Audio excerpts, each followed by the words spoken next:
हर हर महादेव। जय गुरु जी संगत जी। आइए इस संध्या वेले में हम सभी मिलकर गुरु जी के श्री चरणों में बैठकर महादेव शिव पुराण पाठ के अगले अध्याय की तरफ अपना ध्यान केंद्रित करते हैं। और जो भी पढ़ा जाए कृपया उसे ध्यान पूर्वक सुनने का प्रयत्न किया कीजिए। संगत जी, आज हम जानेंगे कि शिव और पार्वती जी की बातचीत, शिव का पार्वती के अनुरोध को स्वीकार करना। ब्रह्मा जी कहते हैं, हे नारद, ब्राह्मण परमात्मा हर की यह बात सुनकर और उनके आनंददायी रूप का दर्शन पाकर पार्वती को बड़ा हर्ष हुआ। उनका मुख प्रसन्नता से खिल उठा। वे बहुत सुख का अनुभव करने लगी। फिर उन साध्वी शिवा ने अपने पास ही खड़े हुए भगवान शिव से कहा। पार्वती बोली, देवेश्वर, आप मेरे स्वामी हैं। प्रभु, पूर्व काल में आपने जिसके लिए हर्ष पूर्वक दक्ष के यज्ञ का विनाश किया था, उसे क्यों भुला दिया था? वे ही आप हैं और वही मैं हूँ। देव देवेश्वर, इस समय मैं तारकासुर से दुख पाने वाले देवताओं के कार्य की सिद्धि के लिए रानी मीना के गर्भ से उत्पन्न हुई हूँ। हे देवेश, यदि आप प्रसन्न हैं और यदि मुझ पर कृपा करते हैं तो मेरे पति हो जाइए। ईशान प्रभु, मेरी यह बात मान लीजिए। आपकी आज्ञा लेकर मैं पिता के घर जाती हूँ। अब आप अपने विवाह रूप परम उत्तम विशुद्ध यश को सर्वत्र विख्यात कीजिए। नाथ प्रभु, आप तो लीला करने में सकुशल हैं, व अतः मेरे पिता हिमवान के पास चलिए और याचक बनकर उनके सामने मेरी याचना कीजिए। लोक में मेरे पिता के यश को फैलाते हुए आपको ऐसा करना ही चाहिए। इस तरह आप मेरे संपूर्ण गृहस्थाश्रम को सफल बनाइए। जब आप प्रसन्नता पूर्वक ऋषियों से मेरे पिता को सब बातों की जानकारी करवाएंगे, तब मेरे पिता अपने भाई बंधुओं के साथ आपकी आज्ञा का पालन अवश्य ही करेंगे। इसमें संदेह नहीं है प्राणनाथ। जब मैं पहले प्रजापति दक्ष की कन्या थी और मेरे पिता ने आपके हाथ में मेरा हाथ दिया था, उस समय आपने शास्त्रोक्त विधि से विवाह का कार्य भी पूरा नहीं किया। मेरे पिता दक्ष ने ग्रहों की पूजा नहीं की, अतः उस विवाह में ग्रह पूजन विषयक बड़ी भारी त्रुटि रह गई थी, जिसके लिए प्रभु महादेव अब की बार देवताओं के कार्य की सिद्धि के लिए आप शास्त्रोक्त विधि से कार्य को संपादन करें। विवाह की जैसी रीति होती है उसका पालन आपको अवश्य करना चाहिए। मेरे पिता हिमवान को यह अच्छी तरह ज्ञात हो गया है कि मेरी पुत्री ने शुभ कारक तपस्या की है। पार्वती की ऐसी बात सुनकर भगवान सदाशिव बड़े ही प्रसन्न हुए और हंसते हुए उन्हें प्रेम पूर्वक बोले। शिव ने कहा, देवी माहेश्वरी, मेरी यह बात सुनो। यह उचित मंगल कारक और निर्दोष है। इसे सुनकर वैसा ही करना, वरना ने ब्रह्मा आदि जिनके भी प्राणी हैं वे सब अनित्य हैं। भामिनी, यह सब जो कुछ दिखाई देता है वे नश्वर समझो। मैं निर्गुण परमात्मा ही गुणों से युक्त एक से अनेक हो गया हूँ, जो अपने प्रकाश से प्रकाशित होता है। वही परमात्मा मैं दूसरे के प्रकाश से प्रकाशित होने वाला हो गया हूँ। देवी, मैं स्वतंत्र हूँ, परंतु तुमने मुझे परतंत्र बना दिया है। समस्त कर्मों को करने वाली प्रकृति एवं महामाया तुम ही हो। यह संपूर्ण जगत मायामय ही रचा गया है।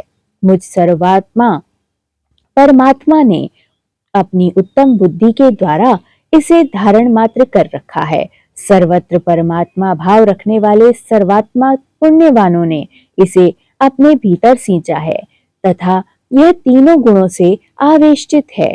देवी वर वर्णिनी, तुम मुख्य ग्रह है। यह मुख्य ग्रह कौन से हैं? कौन है ऋतु समूह और कौन दूसरे दूसरे उपग्रह हैं? इस समय तुमने शिव के लिए क्या क्या कहा है? किस कर्तव्य का विधान किया है? गुण और कार्य के भेद से हम दोनों ने इस जगत में भक्त वत्सलता के कारण भक्तों को सुख देने हेतु अवतार ग्रहण किया है। तुम्ही रज, सत्व, तमोमयी और त्रिगुणात्मक हो, सूक्ष्म प्रकृति हो तथा व्यापार कुशल, सगुणा और निर्गुणा भी तुम ही हो। सुमध्य में मैं यहाँ संपूर्ण भूतों का आत्मा, निर्विकार एवं निरीह हूँ। भक्त की इच्छा से मैंने शरीर धारण किया है। शैलजे, मैं तुम्हारे पिता हिमालय के पास नहीं जा सकता तथा भिक्षुक होकर किसी तरह तुम्हारी उनसे याचना भी नहीं कर सकता। गिरिजाराज नंदिनी, महान गुणों से अत्यंत गौरवशाली महात्मा पुरुष भी अपने मुंह से देही दो यह बात निकालने पर तत्काल लघुता को प्राप्त हो जाते हैं। कल्याण क्या, ऐसा जानकर हमारे लिए क्या कहती हो?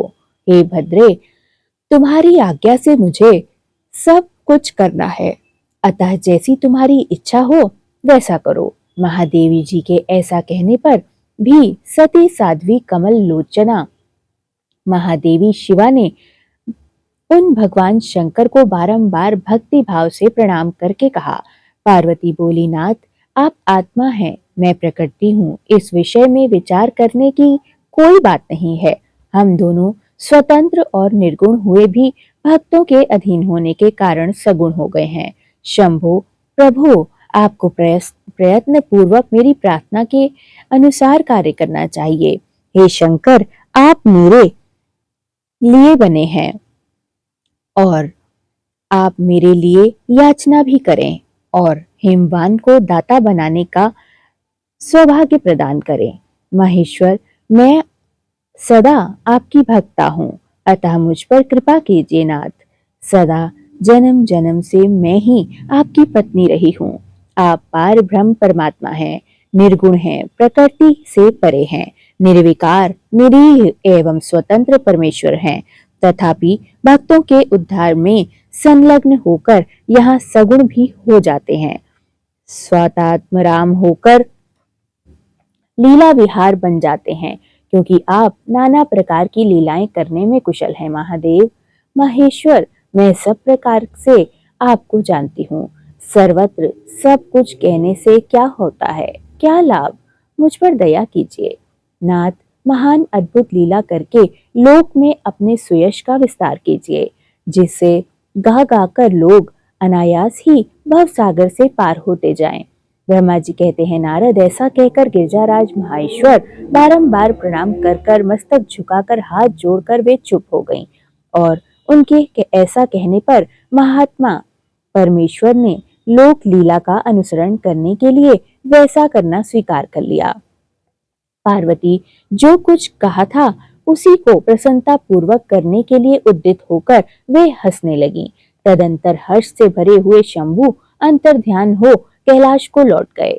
उस समय काली के विरह से उनका चित्त उन्हीं के और खिंचा जा रहा था। कैलाश पर जाकर परमानंद में निमग्न हुए परमेश्वर ने अपने नंदी आदि गणों से वह सारा वृत्तांत कह सुनाया। वे भैरव आदि सभी गण भी वह सब समाचार सुनकर अत्यंत सुख का अनुभव करने लगे और महान उत्सव करने लगे। नारद उस समय वहां महान मंगल का आयोजन होने लगा।